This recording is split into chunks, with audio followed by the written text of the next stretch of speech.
The golf world is in shock. Scottie Scheffler, the defending PGA champion, the world #1, just said something that no one expected. Aronimink felt like a gamble, not a test of skill, not a battle of nerves, a gamble. I truly believe they could have the winning score be whatever they want it to be, Scheffler said after the second round. It could be over par if they wanted to be, just based purely upon pin locations. He wasn't alone. Rory McIlroy called the setup a sign of not a great tournament. Shane Lowry said every pin was on the bonnet of a car. The PGA of America pushed the limits at Aronimink, and the best players in the world are speaking out. What happened? And why are the pins being called the hardest in decades? This is Golfio. For more coverage in golf, subscribe and hit the notification bell. The interview came moments after Scottie Scheffler signed for a 1/71 in the second round of the 2026 PGA Championship at Aronimink Golf Club. The defending champion had started the day tied for the lead after an opening 67, but Friday morning brought cold temperatures, 30-mile-per-hour winds, and a course setup that had even the world's best questioning the sanity of the tournament organizers. Scheffler didn't hold back. Most of the pins today were, kind of absurd. They were just so far into the areas where we thought the pins were going to be, and then they just, like the one on 14 was probably the hardest pin that I've seen in a long time, just because there's literally just like a spine, and they're like, oh, we'll just put the pin right on top of it, and you're like, all right, well, I'll see what I can do. Scheffler went even further. He said that this was the hardest set of pin locations he has seen since he joined the PGA Tour. That includes US Opens. That includes Oakmont, he said. He turned to his caddy, Ted Scott, and Justin Rose's caddy, Mark Fulcher, two men who have seen it all. He asked them if they had ever seen pins like this. Their answer? Only Shinnecock Hills, which hosts the US Open next month, comes close. Then came the quote that had the golf world buzzing. I truly believe they could have the winning score be whatever they want it to be, Scheffler said. It could be over par if they want it to be, just based purely upon pin locations. Is that the best test? Who knows? It's a different test. The metaphor was clear. A gamble. The PGA of America's Kerry Hay, the man responsible for setting the pins, was rolling the dice, and the players were the ones paying the price.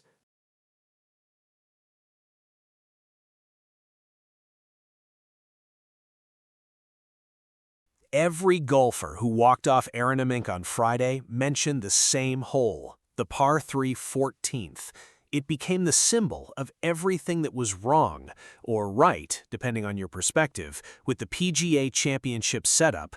The pin was cut on a spine, literally. The green sloped in multiple directions, and the cup was placed at the highest point on a tiny plateau that looked more like a microphone stand than a hole location. Your ball wasn't going to roll off 50 yards away, said Scheffler, but that was like they put the pin on this microphone. It was just like a high point. I hadn't seen anything like it. The results were predictable. Scheffler felt lucky to make his 3.5-foot par putt. The other two members of his group, Justin Rose and Matt Fitzpatrick, were not so fortunate. Rose, the 2013 US Open champion, made double bogey. Fitzpatrick, the 2022 US Open winner, four-putted.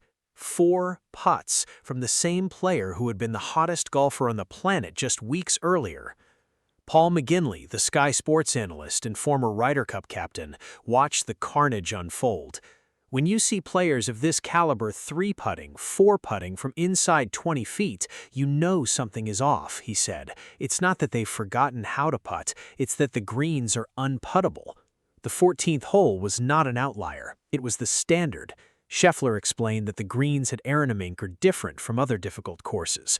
Oakmont, their greens are extremely severe, but they're extremely severe in one direction. Here, it's like the green may slope all this way, and then we put the pin down here, and then there's also a slope this way. It's not as natural to the slopes that are there. There's a bit more, I think, that's manufactured into the greens, and it's just very difficult. The design philosophy, if there was one, seemed to be confuse the player, make them second-guess every putt, turn a test of skill into a game of chance, and the scores reflected it. Friday's morning wave shot a combined 220 over par, a staggering number for the world's best golfers. The scoring average for the day was 72.609, well above par. Scottie Scheffler was not alone in his criticism. The locker room at Aronimink was united in its frustration. Rory McIlroy, who shot a brilliant bogey-free 67 in the afternoon wave when conditions were calmer, was nonetheless scathing in his assessment. "I think it's a sign of not a great setup. I think when it's as bunched as it is because it hasn't really enabled anyone to separate themselves," McIlroy said. "It's like, it's easy to make a ton of pars, hard." The statistics from the first two rounds of the 2026 PGA Championship tell a remarkable story. Through 36 holes, 15 players were within 2 strokes of the lead. 42 players were within 3 strokes. It was the most bunched leaderboard after 2 rounds of a major championship in over 100 years. For some, that was a sign of great competition. For McIlroy, it was a sign of a flawed setup. "I think it's a sign of not a great setup," McIlroy repeated for emphasis. "It hasn't enabled anyone to separate themselves." Scheffler agreed, though he was more diplomatic. "I love hard tests of golf, but it's also the hardest game in the world, and we're trying to make it harder, and there's different ways you can do that," he said. The implication was clear. There is a difference between difficult and unfair. Aronimink, in the eyes of the world's best players, had crossed that line. The irony was not lost on anyone. Before the tournament, the talk was that the world's best would pulverize the Donald Ross gem on the outskirts of Philadelphia. Rory McIlroy had bemoaned the non-existent driver strategy required to dissect the course. The assumption was that low scores would be in the forecast. Instead, Kerry Hay and the PGA of America gave the stars a heavy dose of diabolical pin locations. The result was a tournament where survival, not scoring, was the objective. Scheffler himself was a case study in the randomness. After a first-round 67 that tied him for the lead, his first time leading after 18 holes in a major, he struggled to a 71 on Friday. His putter went cold. He missed 6 putts inside 10 feet, 4 of them for birdie. He was still in contention, but the momentum was gone. The tournament was still anyone's, and that, for the best player in the world, was not a compliment to the setup. "It's quite literally anybody's tournament," Scheffler said after the round. "There's a lot of guys that have a chance. Going into tomorrow, just somebody is going to have a great round, and I'm going to make sure to do my best to give myself my best shot at being the one who has a great round." So what did Scottie Scheffler mean when he said Aronimink felt like a gamble? And what does his criticism mean for the future of the PGA Championship? The answer, according to Scottie himself, is that the line between difficult and unfair is not fixed, it moves, and in Aronimink, it may have moved too far. "There's just some things that are out of your control," Scottie said. "You just got to continue to try to hit good shots."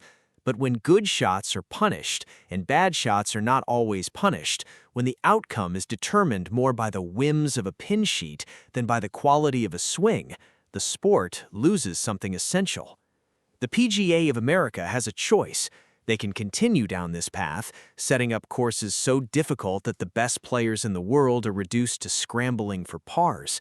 Or they can pull back, accepting that low scores are not the enemy, that birdies are exciting, that the fans want to see greatness, not survival.